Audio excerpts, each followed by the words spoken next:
roof, is that finished? The Yeah. part that's white, is Yeah. that finished? Yeah. Okay. Kind of looks down.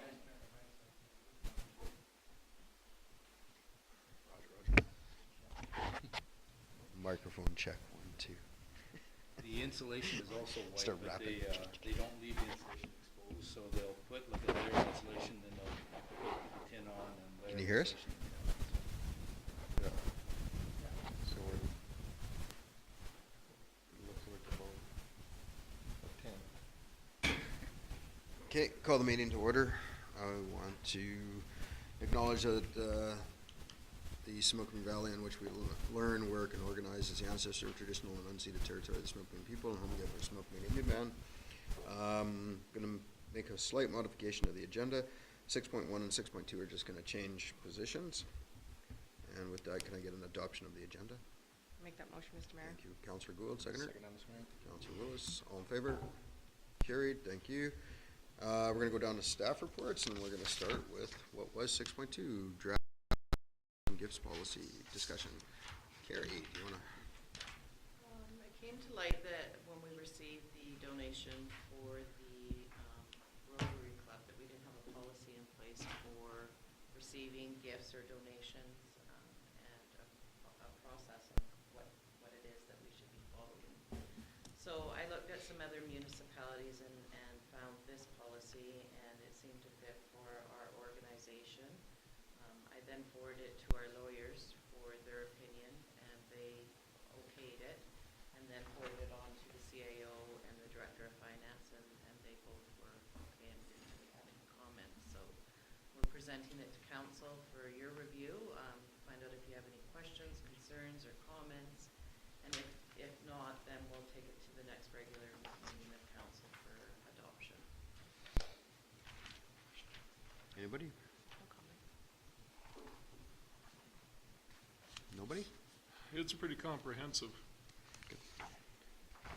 Yep. Okay, if anybody does have any comments past this, just, I guess, bring them to Carrie and she can answer them afterwards. Yeah. If you have any comments or questions after, you can email me or pop in my office and see me. Okay, thank you. Okay, well, with that, we'll jump over to quarterly reports. We'll start with CAO. So I've got my report there for council to review. A couple highlights. I always enjoy going to the CAO group meetings. It's something we do within our district. And we get together as CAOs and just discuss any issues or upcoming opportunities. We did talk about shared resources, emergency preparedness. Human resources is always a hot topic because there are some positions that are hard to recruit and hard to retain.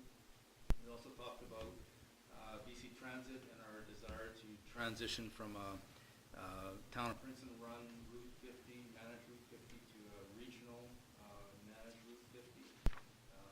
There'll be a report going to council here shortly requesting a resolution of council to support that decision so that the RDOS can start planning and budgeting.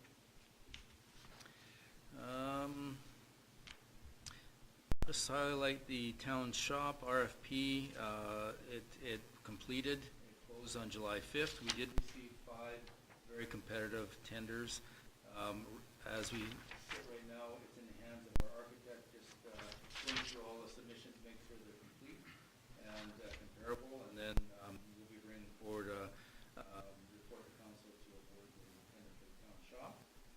And the arena roof, my part of the arena roof is more the liaison with the, we have a roofing consultant, and so we correspond on basically a daily basis on what's happening and stuff, and it seems to be going well. We don't have any issues with completing on the timeline. So basically, I think that's all I would highlight. If there's any question, I'll take questions. Anybody have any questions? Regarding the PXA transition, Yeah. I see in the report that was submitted by the Recreation Department that the caretakers are being included in the loop, which I think is Yes. very important. Yeah. But I wanted to ask, so are the user groups and everybody transitioning well with this change? Yes, I would say the short answer is yes. They've been very supportive. We've had face-to-face meetings with all the user groups, and or Nadine has, and seems to be. I mean, there's lots of questions and uncertainty at first, but I think everyone's sort of settling in, and it's going well. And you're right, involving the caretakers was a big move. They really appreciated that. Perfect. Great, thank you. That's all I wanted to know. Rand, or Councilor McLean? Where are we with the removal of the old town shop? Tenders are going out shortly. Yeah, I should have the notes. Okay. So are we thinking this summer? Oh, yes, definitely. Yeah, okay. Thank you. Did we have a price that we got for the Old Town shop, like for the insurance? James can speak to the insurance question. He deals with the insurance. Yeah, so overall, we have our documentation into the insurance adjuster. The final amount has not been finalized. They're reviewing documents now, but the final insurance claim should probably fall somewhere between $5 to $6 million. So as part of that, Just for the shop. no, that's for the total town claim. So the shop we've put in at about $4 million. What about the health unit, or what do you call it? Community Community services. services. Yeah, the the demolition is included in that $5 to $6 million. And it was only worth $1 million, that place? I'm sorry? Well, you said our total claim was how much? Between $5 and $6 million. And you put in the shop at $4.5 million? Yeah. So how much are That's we getting even for less. that building? Is $1 million? So that hasn't been finalized Yeah, yet. it's a negotiating point Yeah. for sure. So Yeah. we're looking for a cash settlement, and so James is waiting for a response from them with a offer sort of thing. So Okay. yeah. Anybody else? Okay. Thank you. Alan, your turn.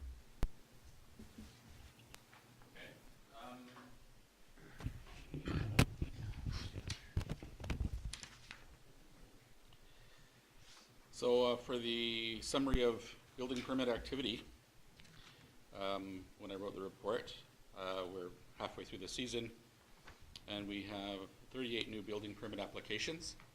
So that puts us probably about at least 30 or 40% above what was normal prior to flooding and all the rest of the stuff. BC Housing, Stan Thompson Way, the occupancy permit was granted on May 2nd. For the agreed term of 5 years. BC Green completion phase. BC Green is continuing construction. I think they're almost complete their final phase now. For the pharmaceutical cannabis grow, I think I reported before it would approximately double the production area within the existing building. So I think they're pretty happy about that improvement. The building bylaw town annex on, actually should be, I think we've changed it to Bridge Street now. The building department was tasked with the project management, so the bids came in quite a bit higher than what the $75,000 that council had chosen as an amount for that, or approved, I should say. What we've done is we're broken it into the phases, I think, and we've started phase 1. Currently, all the framing's done, electrical. We're at the drywall stage. They're finishing off the drywall. We've ordered doors and glazing for the space. We're working on getting the cabinets ordered. We're just finalizing what that's going to look like in the admin space. We're repurposing the original ceiling grid, all the lights that were there, we're just enhancing what's there. The mechanical system will be brought into each enclosed space, so it's a controlled environment, and it's actually going along really well. We're hoping for that will be in there sometime near the beginning of September. We have run into some supply issues. Our flooring is going to, I think it's still about 4 weeks out, but we've adjusted the building process and we're continuing with finishing out, so it shouldn't really have too much of a factor at the end of the day. Chris is still coming along with his course. He's almost complete and getting ready to write his level 1 exams, so that's great. He's doing well, and that's about all I have, unless somebody has some questions. Any other questions? When they first built that Fortis building, Yeah. and we had a tour of it, go through it, my perspective, it was a very well-built building from a professional perspective. Was I on track there? Everything we found in that building has just been great construction. I mean, it was well built. The same person that built that building is actually doing the renovation. So Fred Bergsma was actually involved with the construction of that building. So he knows it pretty well, and that's been helpful to us. Fortis actually left a pretty good building for us when we bought it. It was in pretty good condition. The lights that are all in there are all LED. That's why we're repurposing as much as we can. So we were left with a good building to start working with for that change. Yeah, it seemed like they didn't cut any corners when they built it. It was Yeah, no, it doesn't appear to be that at all. It was well built, yeah. super, thank you. Anyone else? Just gonna ask, how are we on, like, building permit applications sitting on the desk? Is there a big backlog, or are you? We're probably about 5 weeks now. This is like the peak of our season, so if we get a permit application in without any encumbrances, it takes about 5 weeks to turn it around. I mean, this is sort of the peak of the season, plus I'm going to be away next week, so, but we're trying to keep up to that for sure. Yeah. Thank you. So 5 weeks is the streamlined timeline now? Because I know that was one of the things that we had to deal with several months ago, was to try to cut some of the red tape and streamline the process. Yeah, so we're still working on that point. I think that's probably going to come into effect more when we move into the new space. Right now it's still, like, we're working in a pretty tiny space where we are, so I know we move into Ed's place to lay plans out and do those things. So having a better workspace is going to be an improvement. Plus, our admin staff downstairs, it's a shared space, so we're all dealing with the same kind of constrictions. I think having that space that's dedicated to building and bylaw over there is going to make a big difference. Makes sense, yeah. Alan, do you know the percentage of the 38 that you're talking about in front of you? How many are residential? Approximately?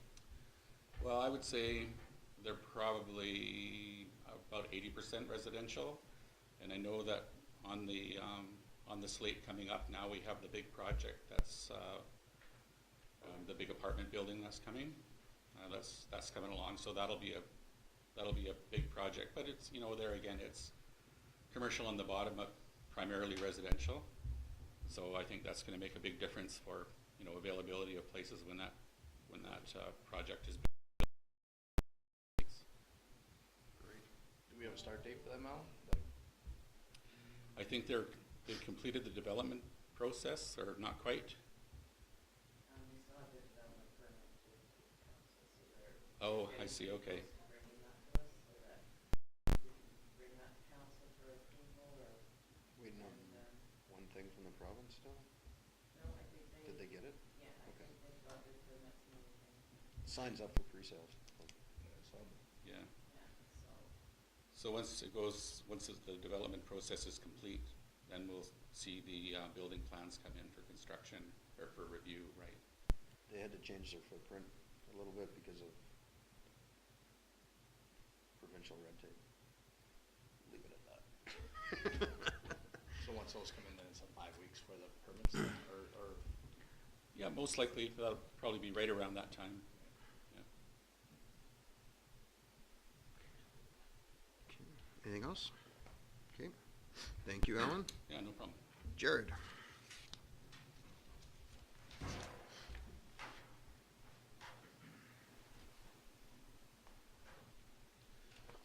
Thank you, Mayor Corn. I just, let's run through a few points that I have on the report, I guess. Just I'll run through some of the projects that I got going on at the moment. The Memorial Park well replacement project. The tender has been awarded to Bree Construction for this. We're just waiting for some shop drawings from them to finish, and then we can have like a pre-construction meeting and get some better answers on when exactly they're gonna start. But we still are on track for a rough completion date of September 2024. That project's total was 4.5 million or so. I think to date we've spent around 600,000. That's for getting all the wells drilled and all that kind of stuff, testing. I'm just going to be going through this. If you have any questions, just stop me, because I'm going to go on to the next topic. The true flood mitigation assessment, it's ongoing right now. It's a big project. We're hoping to have initial public consultation in August.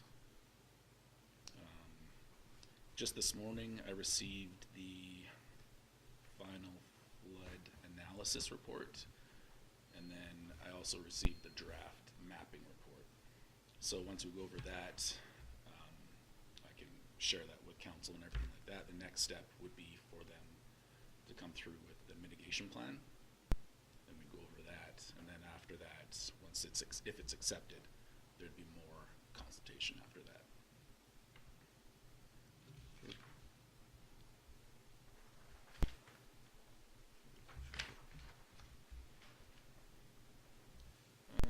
Builder Warren Booster Station, this was supposed to be completed a while back, but we're still waiting for electrical components. It's totally done, but there's just a few little parts that need to be installed, but I don't know, there's a huge backlog on parts right now. Let's see.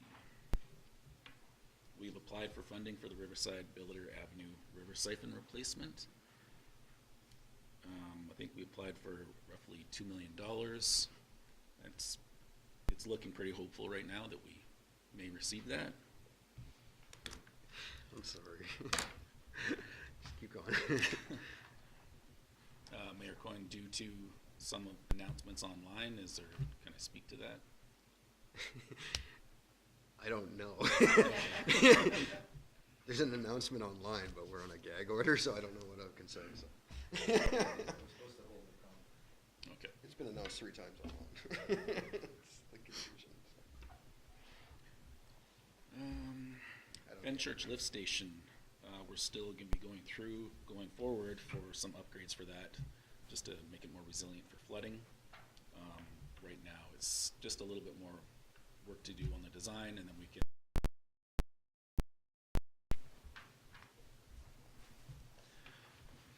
I have the SCADA radio control system upgrade on here. Our radio system is outdated by, I don't know, probably almost 10 years now. It's the recent storms, lightning storms we've been having have been knocking out components, and we've found that they just don't make these parts anymore. So we do have a line in the budget to have these radios replaced. I think we're probably going to be looking at around 70,000, so it's not too bad. Just radios have to be replaced. All the rest of the components are still workable.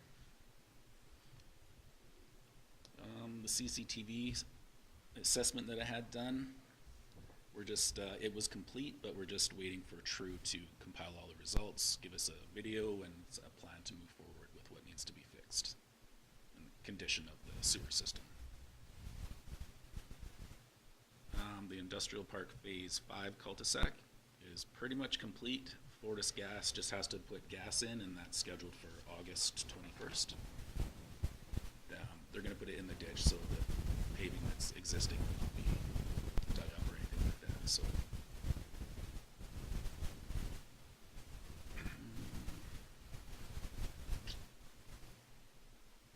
still moving along with the commercial water metering.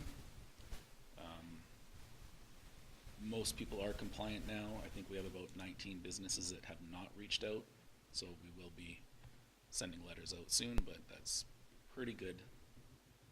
And the data collection has been good. We've been getting some good numbers and actually getting a read on what usage is like right now. So I had the Laurie Curry Way road upgrade kind of redone. Got some estimates for that. I can't remember the initial numbers.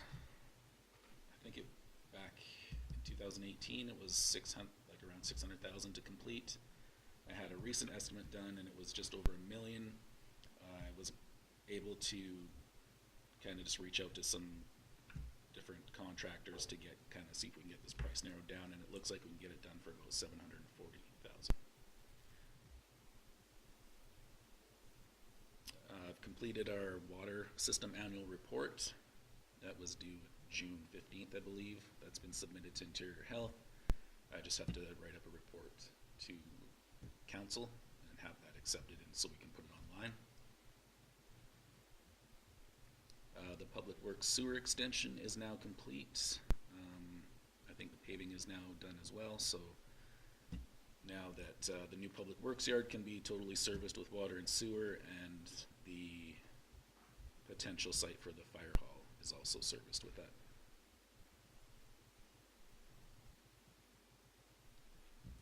The temporary housing water main loop project. We have this project is still with Interior Health. We're just waiting approvals for the construction permit, and then we can put that out for tender as well. Airport fuel system upgrade. With the initial plan that we had for the airport lighting, we had received a grant for that money, found that it was not enough, so the province had let us put a change of scope to this. I was in contact with some contractors going through this, but they kind of fell out, I guess, so I have reached out to someone else, and hopefully I can get this scope of work done, this change. They've been waiting for quite some time. So we just changing the software, or are we still gonna try to get another tank as well? No, it'll still be another tank, yes. It's kind of my rundown, if you have any other questions. Yeah, go ahead. It's not on here, and I'm not sure if it's you or Jim, but how are we doing on like water consumption with the restrictions that were put on? Is that helping the pumps? It has, yeah, most Okay. definitely. Yeah, our reservoirs are maintaining, and the numbers are pretty good. Okay. Yeah. Good. So we're not looking at another restriction or increased restriction? Not as of right now, no. Perfect. The province may be bringing further restrictions down. The province? Yeah. Yeah. I was in a phone call meeting on Thursday, and they asked us to voluntarily reduce our usage. And we're like the only region that's not in a stage 4 drought situation right now. There are areas of the province, I think there's one, isn't it Bulkley, aren't they in a stage 5? I believe so. And they expect by the end of summer all of British Columbia will be in a stage 5. We're 2 months ahead of where we normally are with groundwater situation and surface water. So we're right now in like early September water situation across the province. So they've asked us to voluntarily reduce our consumption. We've already done that in a way with a big portion of the community. So. Yeah, with the heat records everywhere, right? You know, Yeah. watching news, it's crazy. And I know farmers have already received letters asking for voluntarily to reduce their consumption. Next stage is that we have to reduce our water consumption by 50%, and then it's completely off. So we don't want to get to that stage, but they're really concerned about the groundwater aquifer and it drying up this year. So it's pretty scary. We are given directions for watering in our community. They, if I remember correctly, they kind of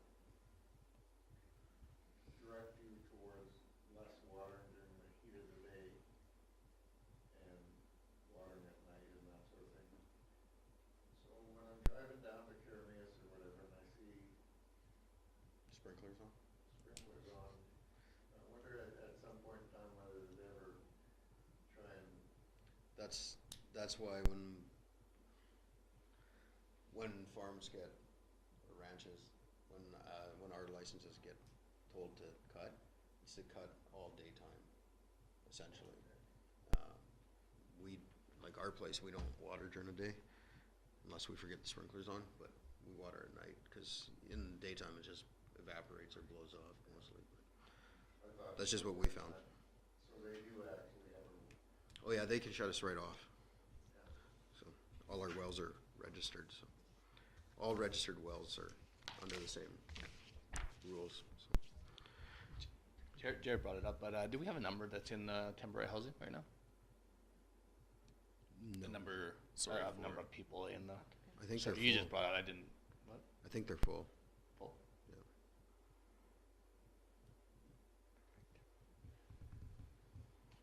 Thanks, Jared. Okay, thanks, Jared.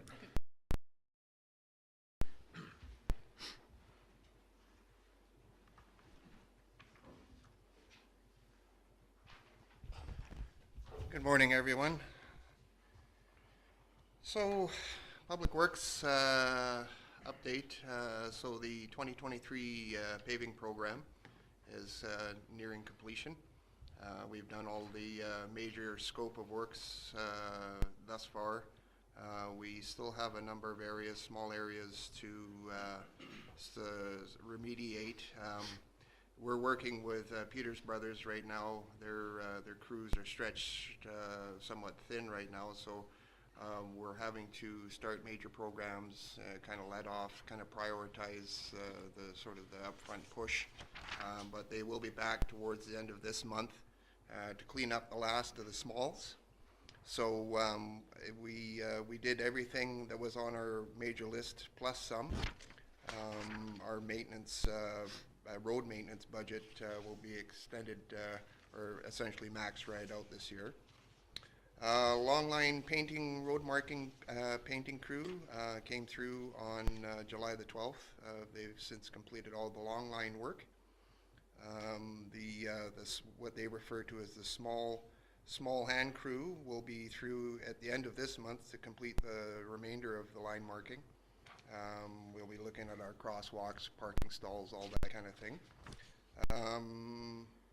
The Public Works crew has also started the major assessments and cleanup of our parks and traffic islands after the 2021 atmospheric river event. We're taking this opportunity to assess, scope of work, what will be done in-house, what will be contracted out for the year or years coming. We've also extended our roadside flailing. We've taken on sort of more than needed this year just because of our highways contractor kind of left us high and dry as far as our roadside maintenance. Public Works has kind of stepped up to the plate and started or pretty much completed our first go around with the roadside flailing. So the town's looking pretty good. Crews have also been doing some of our sidewalks and around the poles and that kind of things as far as our weed eating program. We're using our vinegar and water solution for weed control in the sidewalk. It's proven to be valuable in years past, so we're going to continue on with that sort of methodology. And why I was sort of late today, park staff has identified a number of hazardous trees that need to be removed. We have a total of 6 trees within the town's scope. Silver maple in the town's square, so the cenotaph area, it's unfortunate, but it's going to have to come down. It has a pretty substantial corrosion, and we're looking at as a hazardous tree assessment there for sure. So that will be coming down. As of a month ago, we had a bull pine in the museum area that was struck by lightning. I have had 2 assessments done with that tree, but we've opted to take it down for public safety efforts. And then we have 3 more large, basically bull pines that need to come down at Memorial Park also. So I'm working with contractors. I've got 4 contractors. I was waiting for the numbers to come in for the major push on that. And other than that, that's about it. Any questions? Or?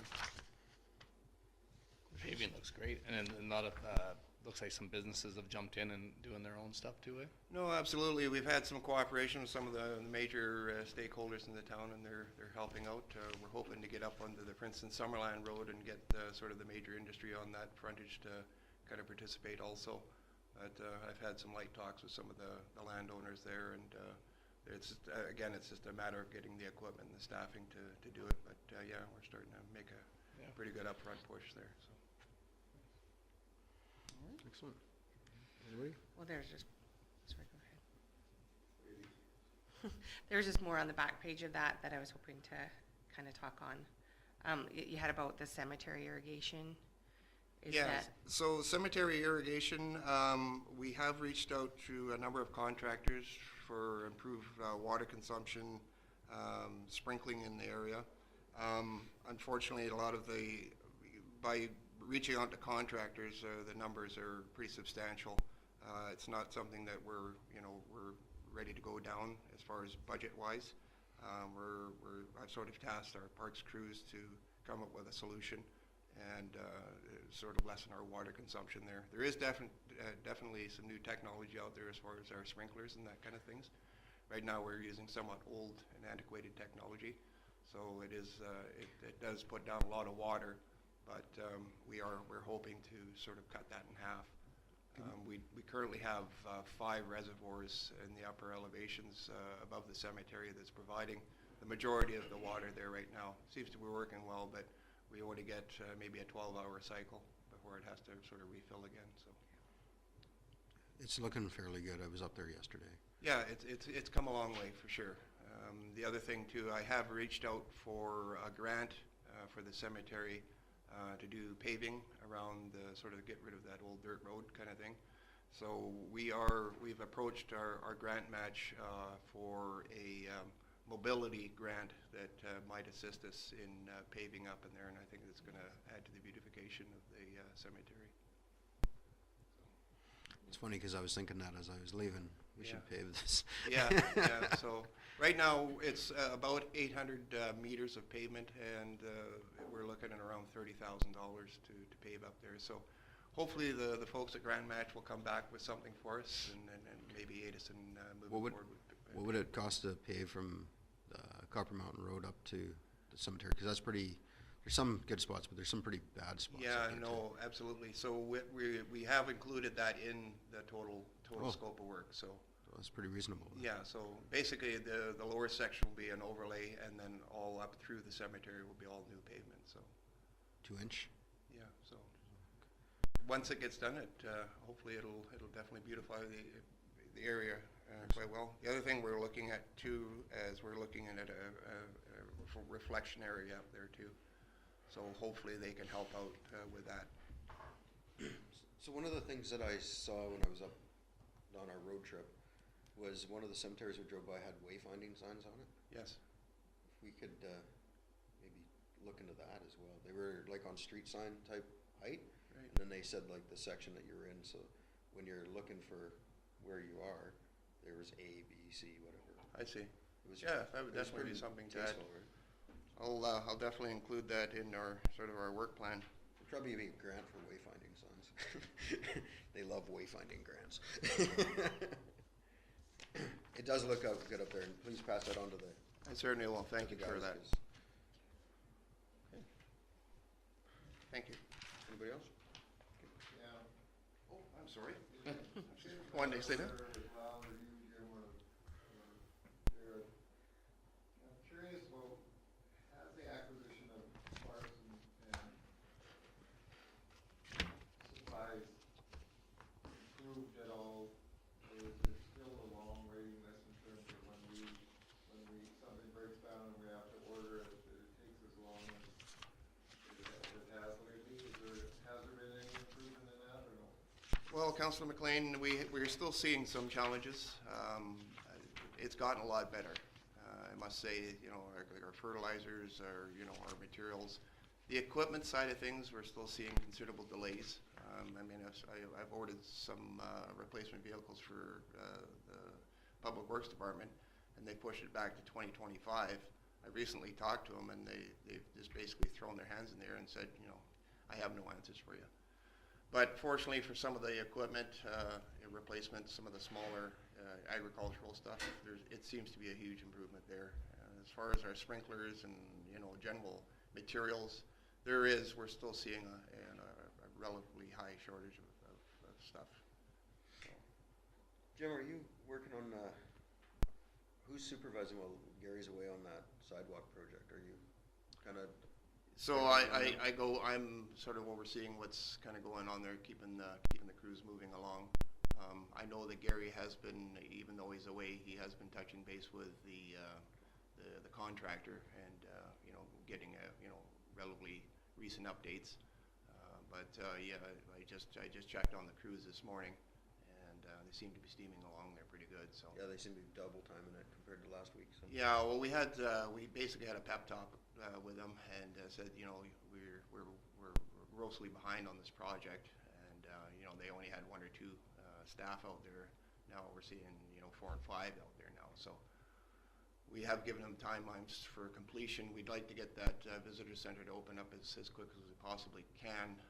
We are waiting for another hardware part for holding the cabinet boards down, but I've still yet to see it. So that was shipped out over a week ago. So hopefully we'll see it here in some pretty short order, and then we can get that visitor center opened up, so we can get that sidewalk opened up. Yeah, get that parking open up too. Yeah, absolutely. Okay. What kind of timeline for the whole plaza do we say? So the whole plaza, there is some delays on the asphalt as far as the general parking area. We're waiting for two they're both Fortis. We're waiting for Fortis Electrical and Fortis Gas. We're waiting for their engineering to do a site visit to give us the next sort of directions on how to run the gas in. Fortis gifted us at sort of a fire pit, or I don't know what you'd actually call it, but we have that scope of work going on, and we also have electrical upgrades to the old Fortis building. So, and that will assist in the plaza for the band shell and stuff, because we need at least 100 amps of service for the band shell. So we're just waiting for engineering to show up, and then as soon as they've kind of done their thing, we've run the power and gas in there, and then we can finish up the asphalt in that area. So as far as timelines, we're probably going to be at least the end of August. So at our current rate. Okay, thank you. Okay. Okay, and I'm going to pass this over to Councillor Gould, because I have to head to my next meeting, so thank you. Okay.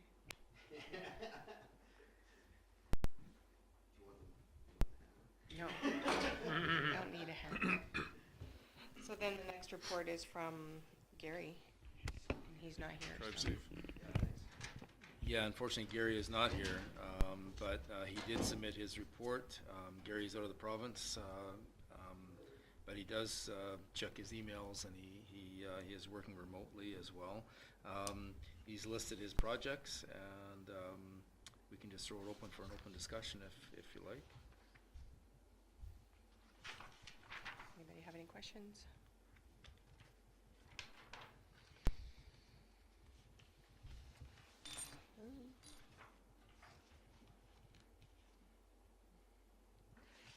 I did have a question on the municipal campground, though. It said it's waiting on permitting for the new washroom facility, and it says RDOS. Yeah, so it is outside the municipal boundaries, and so any development out there does require the involvement of the regional district building inspector, and so, or building department, I should say. And so we still have not received our building permit authorization yet, but it's soon to come, it sounds like. I have a comment for that. Okay. I just was CC'd an email to the contractor from Aaron, Okay. and he's just received the application back from their planning department. Okay. So that was this morning. Yeah, good. So it's moving. Should see something shortly. Councillor Elliott. Yeah, I just wanted to comment on a couple things related to the museum. In particular, it says here new light bulbs to be high efficient light bulbs waiting to be installed. They are installed, and it's white in there now as opposed to yellow. It's made a huge difference. And the Museum Society members, I was at a meeting last week, and everyone's very happy with the progress that's been taking place there. Looks great. Thank you. Any other questions? Councillor McLean?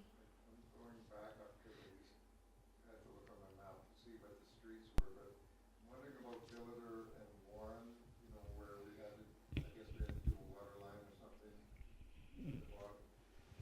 Have we paid that, or?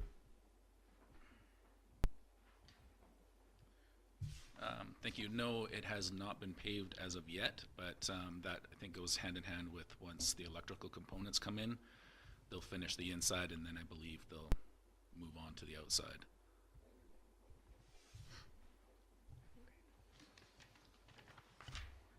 You're good? I'm good. Okay, so we'll move on to recreation and events, and that would be Nadine. Yeah, same thing. Nadine is not in attendance today, but she's been very busy. This is her busy time of year, of course, with lots of events. She's listed some of the spring and summer programs that she's got. A big popular item is, of course, the youth soccer. She becomes a soccer mom for the summer, and she's got community-based activities. An interesting one is the Whistling Kettle Disc Golf. It's becoming very, very popular, and they're doing a good work out there. Community events, we just went through a couple big events, the Canada Day event and the movie night, and of course we saw the parade come back, which is very, very good and well attended. So on the fairgrounds, as mentioned before, Nadine has really stepped up to the plate here as far as the fairgrounds transition. She's become the first point of contact and has really become very well versed and educated in the operation of the fairgrounds, and so she's really done a very good job on that aspect. Okay, does anybody have any questions? No? Okay, thank you, Al. Next one is recreation facilities. Yeah, Peter. and so Pete has submitted his report, and of course right now is the off-season for the arena, so staff are very, very busy with the summertime activities as far as cleanup and renovations and repairs and whatever. They've taken the boards totally apart and upgraded all the part you don't see. All the plywood behind the boards has been all replaced, which means that now we've got new plastics that have gone on as well. And of course, the roof is another big project that we're working sort of cooperatively with the contractor. As they're working on the top, we're working inside, and the reflective ceiling is being removed. And so staff are preparing to clean up the beams. We're going to leave the reflective ceiling off, which will give us a little bit more height. And we're working with a local electrical contractor to reposition our lighting as well to try and eliminate some of the shadows that we've had in there before. So taking the reflective ceiling down has sort of given us some options for improvement as well. His list is long, and I'll leave it like that. So. Does anybody have any questions? Councillor Elliott? So regarding the reflective ceiling, you're talking about the low drop ceiling Yes. that ended up causing stoppages in play every Yeah. now and again? Yeah, unfortunately, our arena building is not the tallest building. It would have been nice if it was a little bit taller when it was first constructed, but it is what it is. There was a big energy push back in the 80s, and what it was to install this reflective ceiling to kind of keep the cold air down and the warm air up, and trap it in that sort of attic space. And I think it was somewhat successful, but we've, in the new roof replacement, we've chosen to go with a very big upgrade in the insulation in the ceiling. And so it's felt that it's not required, it basically won't have any purpose. So, How much height do we gain then? at the center, you'll probably gain at least 3 feet. Oh, okay. Yeah, so, could even be a little bit more. Yeah, and what you'll see is, you'll see the new, the underside of the new insulation, you'll see that now when you look up, which is white. And, it comes with a puck resistant, material that sort of covers the bottom of the insulation, so. And if it's white, it'll reflect light Yes. even more too. Yeah, So it should exactly. brighten the whole place up. Yes, yeah. Perfect. Anybody else? Questions? Great. Next one would be finance. James. Thank you, Deputy Mayor Gould. I have submitted the interim financial statements for the first and second quarters for council's perusal. I won't go over them line by line. I don't think we want to stay that long, but I will quickly review some of the happenings in finance. It's been a very busy first half of the year. We've completed the municipal audit, which was successful. We had an unqualified opinion. We did run into a couple of speed bumps. Our senior accountant drew ill with a pretty significant illness and was replaced halfway through our audit, which meant we had to duplicate a lot of processes this year, which delayed us and caused some confusion, some frustration through the process. However, we did get it completed within statutory timelines. We have completed all our provincial requirements for reporting. Those were due by May 14th this year, and were all completed on time. We completed and passed the municipal budget. The finance department thanks council for their assistance in getting that completed within statutory timelines. We started drawing some stuff up. I'll get to that in a second.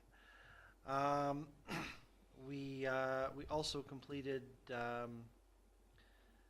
Sorry, I'm losing my place here. We've also completed utility billing and tax collection for 2023. Largely successful. We had some speed bumps related to the Neptune 360 system, which we're now using for billing water.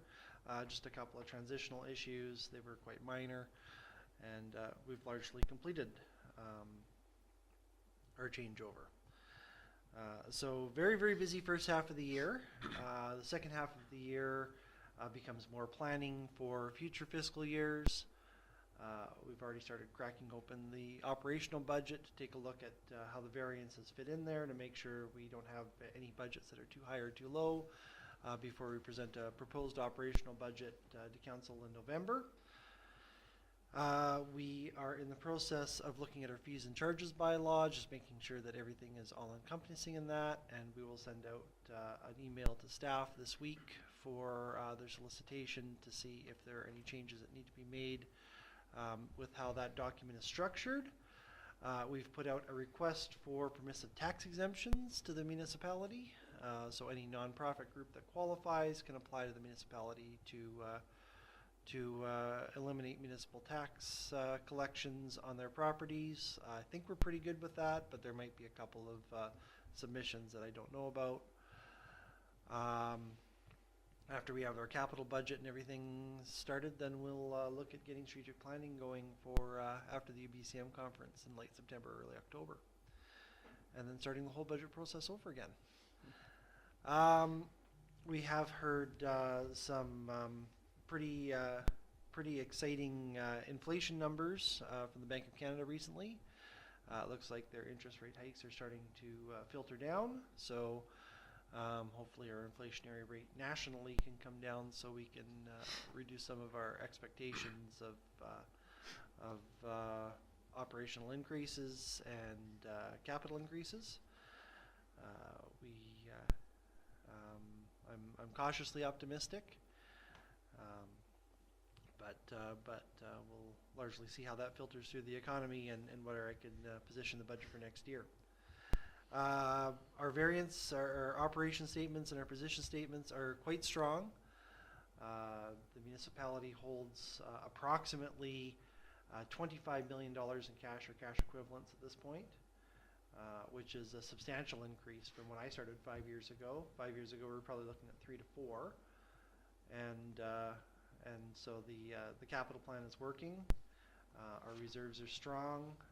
We're in a much better fiscal position than we were 5 years ago, and I commend council for their financial leadership and their strategic planning objectives to be able to secure that. Our financial position year over year, we've increased our asset base probably about 12% so far this year. We have a very strong capital plan, and as things complete, that number will only increase. So we are replacing our fixed assets at a very strong rate. The numbers back that up.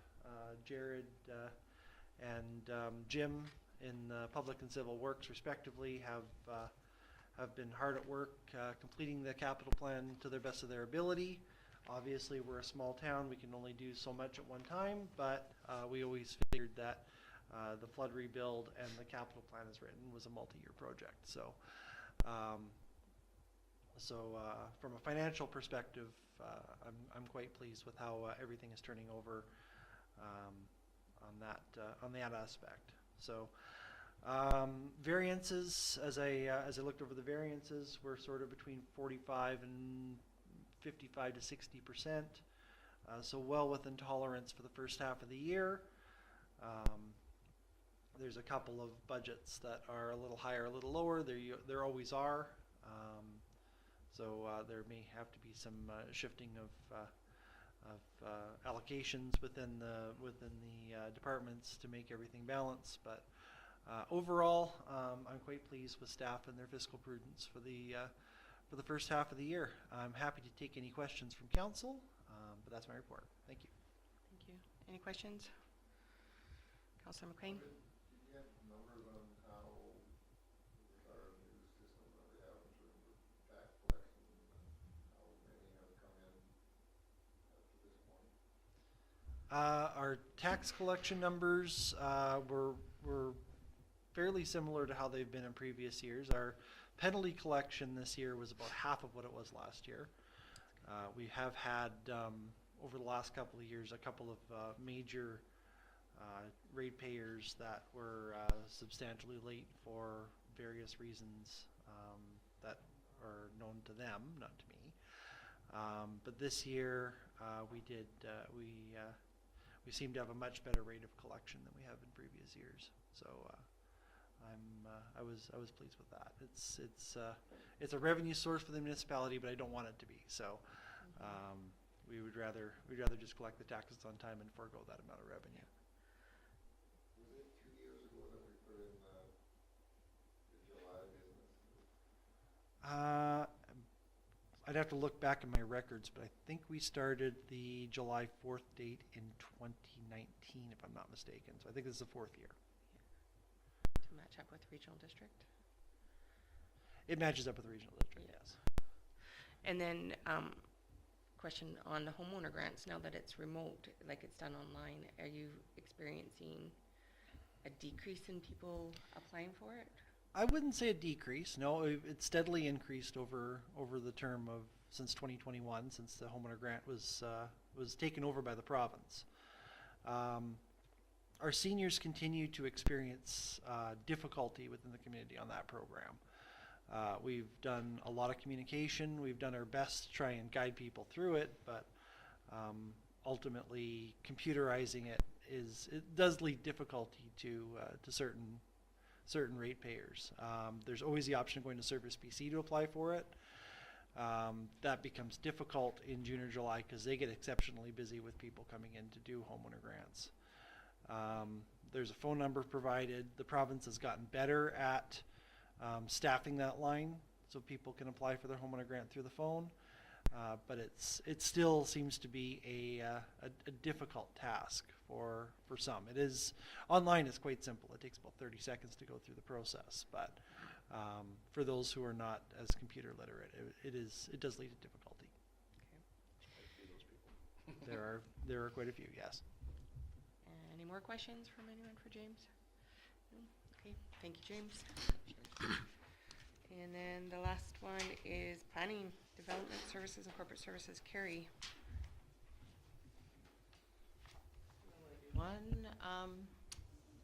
I'm not gonna go through this long list report for you guys. It's here if you have any questions on anything, but there's a couple things I'm gonna touch on. The airport housing project, I think we're probably within a week away of seeing the final agreement to review. It's taken a long time. It's a lot of back and forth between their lawyer and our lawyer, and we just wanna make sure we have it right. The official community plan review and update, I'm hoping to have a draft by August, I'm hoping. We're just looking at the final mapping. At the end of this month, I think it's the 29th of July, maybe the 28th, we will be, the last Saturday of this month, we will be in the square doing some more age-friendly assessment with the community. We did the survey and we've got some outcomes from that, and then we have further questions from that, so we're gonna set up in the square during the market. The poverty reduction planning and action plan, we were approved for the funding. I'm not sure council was aware of that, so we've got about 6 subdivisions is completed. To touch Laurie Curry Way, at the last committee of the whole, Randy, you had asked about the timelines and when can we get this done, and I had mentioned that we are still waiting for Crown for the province to approve our application. I did reach out to them after that meeting, and we are still way at the bottom of the list. So it could take some time unless it gets rejigged a different way.